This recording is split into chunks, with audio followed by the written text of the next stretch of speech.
पति पत्नी और वो। एक शिक्षाप्रद कहानी। पति अभी नहा ही रहा था कि तभी फोन पर मैसेज टोन बजी। पत्नी मोबाइल के पास में ही खड़ी थी। उसका ध्यान फोन की तरफ गया तो उसने सहज ही फोन उठाकर मैसेज पढ़ा। मैसेज में लिखा था, हाय गुड मॉर्निंग डियर। यह मैसेज किसी बेबी का था। मैसेज पढ़कर पत्नी सोच में पड़ जाती है कि अब यह बेबी कौन है। तब तक पति भी नहाकर बाहर आ गया। पत्नी उसे किसी बेबी का मैसेज आया है बताती है। तभी पति मुस्कुरा देता है और फोन उठाकर उस मैसेज का रिप्लाई करता है, hi baby how are you, और अपने काम में लग जाता है।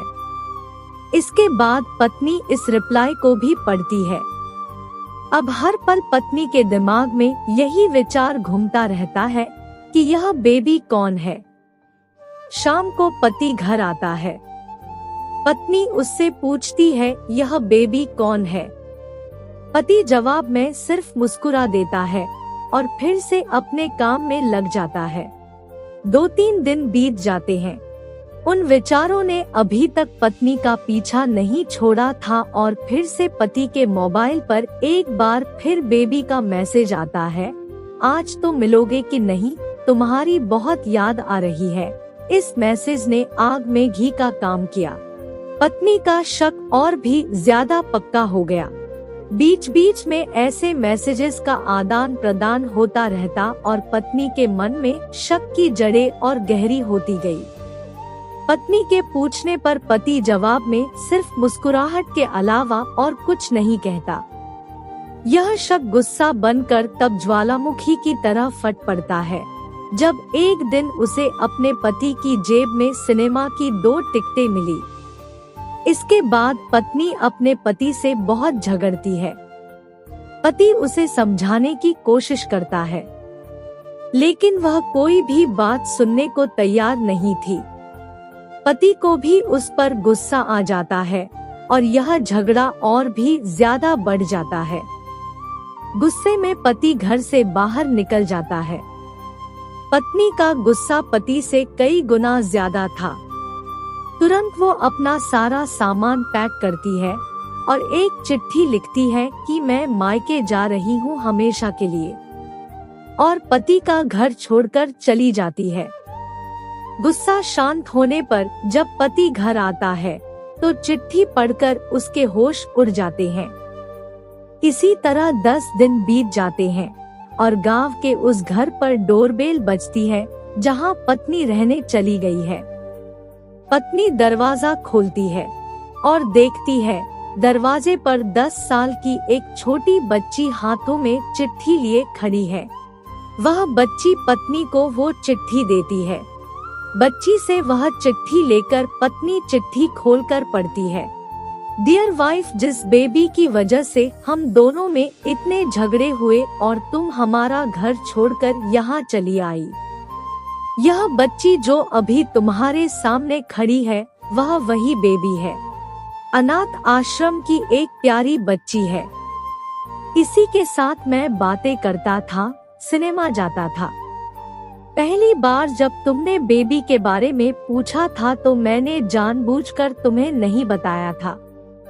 सोचा था थोड़ा मजाक करता हूँ, देखता हूँ कि तुम कैसे रिएक्ट करती हो। लेकिन मैंने यह कभी नहीं सोचा था कि तुम्हारा शक इतना बढ़ जाएगा कि तुम घर ही छोड़ दोगी। हाँ, सबसे जरूरी बात कि यह जो बेबी है वह किसी और की नहीं बल्कि तुम्हारी ही बेटी है।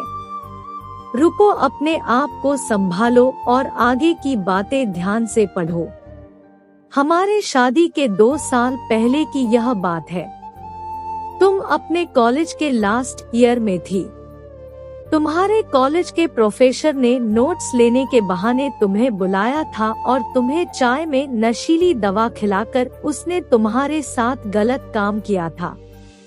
इसमें तुम्हारी कोई गलती नहीं थी, लेकिन कुदरत ने अपना काम किया और तुम्हारे अंदर इस बेबी को डाल दिया। काफी प्रयास करने पर भी अबॉर्शन नहीं हुआ तो तुम्हारे घर वालों ने समाज के डर से तुम्हें 6 महीने तक घर में ही रखा। तुम्हारे पिताजी खुद एक डॉक्टर है, इसलिए यह बिन मांगा बच्चा बड़ी आसानी से बिना किसी को कानों कान खबर हुए इस दुनिया में आया। भविष्य में तुम्हारी शादीशुदा जिंदगी में कोई प्रॉब्लम ना हो, इसलिए तुम्हारे पिता ने इस बच्ची को गांव के एक अनाथ आश्रम में छोड़ दिया। यह बच्ची मतलब यही बेबी जो अभी तुम्हारे सामने खड़ी है। अगर अभी भी तुम्हें विश्वास नहीं हो रहा है तो इस बच्ची के गाल का वो तिल का निशान देख लो जो शायद तुमने उसे आखिरी बार रोते हुए देखा होगा। और अभी भी विश्वास नहीं हो रहा है तो अपने पिताजी से ही पूछ लो। तभी पत्नी जल्दी से उस बच्ची को पास में लेकर उसके गालों का तिल देखती है। उसका मन भर आता है और उसकी आंखों में आंसू आ जाते हैं। लेकिन अभी भी चिट्ठी बाकी थी, इसलिए वह आगे पढ़ती है। मुझे पता है अभी भी तुम्हारे मन में यह सवाल उठ रहा होगा कि यह सब मुझे कैसे पता, तो तुम्हें बता दूं कि यह सब तुम्हारे खुद के पिता ने ही अपने मन में उठ रहे पश्चाताप को शांत करने के लिए शादी के 1 महीने पहले मुझसे मिलकर सारी बातें मुझे बताई थी। उन्होंने यह भी कहा था कि अगर मैं चाहूँ तो शादी से इनकार कर सकता हूँ, लेकिन मैंने स्वीकार किया क्योंकि इस पूरी घटना में तुम्हारी कोई भी गलती नहीं थी और इस तरह हमारी शादी हो गई। तुमने मुझे बहुत प्यार दिया है। तुम्हारे पिता से बेबी के बारे में जानने के बाद मैं उसे मिले बिना रह नहीं पाया।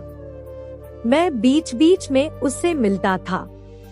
उससे मिलना, उसके साथ समय बिताना मुझे अच्छा लगता था। भला इतनी प्यारी बच्ची बिना किसी गलती के क्यों सजा भुगते। बस इसलिए मैं उसे थोड़ी सी खुशी देने की कोशिश करता था। बस मुझे इतना ही कहना था। अगर तुम फिर से अपने घर आकर मेरे साथ रहना चाहती हो तब गैलरी में आ जाओ। तुम्हारा और सिर्फ तुम्हारा डियर पति। पूरी चिट्ठी पढ़ने के बाद बिना एक क्षण की भी देरी किए पत्नी दौड़कर गैलरी में पहुंच गई और रास्ते पर ही उसका पति खड़ा था। उसके चेहरे पर मुस्कान देखकर पत्नी की आंखों में आंसू आ गए और दोनों एक दूसरे से गले लग गए।